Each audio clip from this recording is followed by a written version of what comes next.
નમસ્કાર મિત્રો, વિડીયોમાં તમારું સ્વાગત છે। જી હા મિત્રો, અત્યારે હાલ મોટા અને મહત્વના સમાચાર સામે આવી રહ્યા છે। તો મિત્રો, સમાચારમાં વાત કરીએ તો છેલ્લા કેટલાય સમયથી નાની ઉંમરમાં હાર્ટ એટેકના બનાવો સતત વધારો જોવા મળી રહ્યો છે। રાજકોટમાં વધુ 2 લોકોના હાર્ટ એટેકથી મોત થયાની આશંકા છે।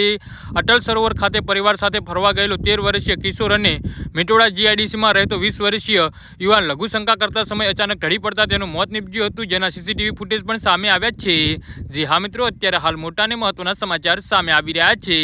પ્રથમ બનાવમાં ભાવેશ લક્ષ્મણભાઈ બાંબા ગઈકાલે રાત્રે 10 વાગ્યાની આસપાસ પોતે અટલ સરોવર પાસે પોતાના કાકા રવિભાઈની બદામ શેકની રેકડીએ ગયા હતા, ત્યારે બેભાન થઈ જતા રાજકોટ સિવિલ હોસ્પિટલમાં લાવતા ડોક્ટરે જોઈ તપાસી મૃત જાહેર કર્યા હતા। આમ અચાનક તરુણના મોતથી પરિવાર પર આપ ફાટ્યા જેવી સ્થિતિ સર્જાઈ છે।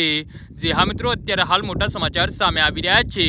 જ્યારે બીજા બનાવમાં યુવરાજસિંહ શ્રીપાલ યાદવ ગઈકાલે સવારે 7 વાગે મિટોડા જીઆઈડીસી ખાતે ફેક્ટરી પર બાથરૂમમાં લઘુશંકા કરવા માટે ગયો હતો, જ્યાં તેઓ અચાનક ઢળી પડતા માથાના ભાગે ઈજા થતા રાજકોટ સિવિલ હોસ્પિટલમાં દાખલ કરવામાં આવ્યો હતો, જ્યાં તેનું સારવાર દરમિયાન આજે સવારે 7:30 વાગે મોત નીપજ્યું હતું। જી હા મિત્રો, તો આના વિશે તમારું શું કહેવું છે તો નીચે મારી કોમેન્ટ બોક્સમાં જરૂરથી જણાવજો અને મારી યુટ્યુબ ચેનલને સબસ્ક્રાઇબ કરવાની ભૂલતા નહીં। વિડીયો પૂરો જોવા બદલ તમારો ખૂબ ખૂબ આભાર।